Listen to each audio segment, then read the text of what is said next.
Hey everybody, Mildred Money Doctor checking in, saying happy whatever day it is you're looking at this. Hope everybody's having a great day or had a great day. Listen, I've got appointments back to back to back today, and so I've got to get going, but it got me thinking, I wonder if the rest of the family wants to talk about our favorite subject. You know what that is, our money. Of course we want to talk about our money, right? We've got money on our minds all the time. And so we want to talk about our money, and I'm being silly but serious because I'm about to share with you what I share with people all the time. And it's a little formula that no matter how bad you may feel about your money right now, you're going to begin thinking differently about your money next time it comes into your hands. You ready? Let's go. First step. You want to make as much money as you can. You might be like, duh, I knew that. But listen to the next part. You don't want to just make it. You want to save as much as you can. We've all heard it, right? Pay yourself first. Save as much of that money as you can, right? But don't just make it and save it. You need to keep track of all of it. We know you need to spend some, right? You need a roof over your head. You need to get the due date. We got that. But keep track of all of it because some of what you're spending could be tax deductible, right? We'll talk about that in another video. Make it. Save it. Keep track of it. Now we're finally ready for investing. That's the conversation everybody wants to have all the time. Is it, how do I invest? How do I invest? Do these three things. Make it. Save it.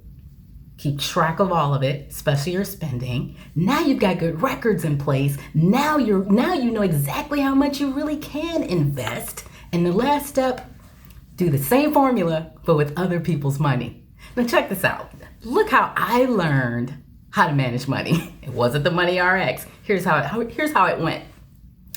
Get other people's money, credit. Step 2, get more of other people's money.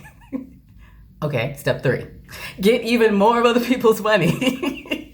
You see what's wrong with that formula? It's a little repetitive. It's almost like hit the record already. It's stuck on repeat, but that's literally what I did for years and years because that's what we were taught. Credit, credit, credit, credit. Notice, no mention of my money. No mention of saving as much as I could. So when the credit rules change and we call that the meltdown and the recession, man, and they took all their credit, which was my savings. I had to start over. I had to rebuild. Look, it got down to $20 at one point. It was really scary with no money in the bank, right? Because I hadn't been saving. But you want to know how I rebuilt my finances? I mean, 20 grand in 18 months I had saved. Here's how I did it. I made as much as I could. I hustled like I never hustled before. I had a strong enough reason to do that, right? But then I didn't just make it. I put myself on a fixed spending allowance. I mean, I save. When the checks start rolling in, I kept living like I had $100 to spend. Can you believe that? But let me tell you something. The account grew and grew and grew and grew. And finally, when I started looking at my spending, oh my gosh, most of what I was spending, I was able to use it as tax deductions, or I wasn't spending very much if it wasn't, keeping track of all my spending. You know, as a CPA, I always generated reports. I'd always done that for a living, even for my own taxes. But I never tracked my spending. And so I was spending $85 in the coffee shops every week.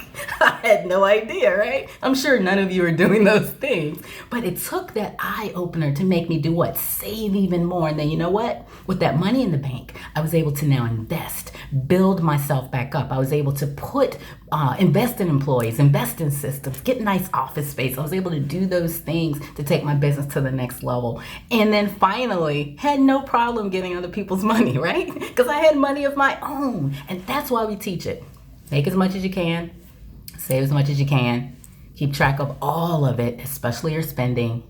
Use what's left over to invest, send it to work like you're going to work so you can make more money. And then finally, you do that formula with other people's money. You have no problem getting credit if you're doing those things. And so I hope you learned something. And look, things may be bad right now. I get it. It happens. Money is a stressful subject. Where did they teach us about money?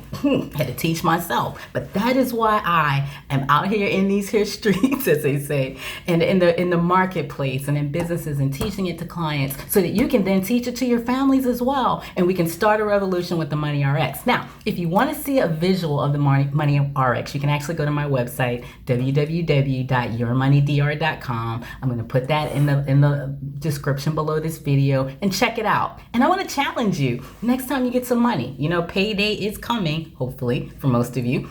Think about the MoneyRx and apply it in your own life. Okay, I got to get going. I'm going to say make it a great day, especially for your money.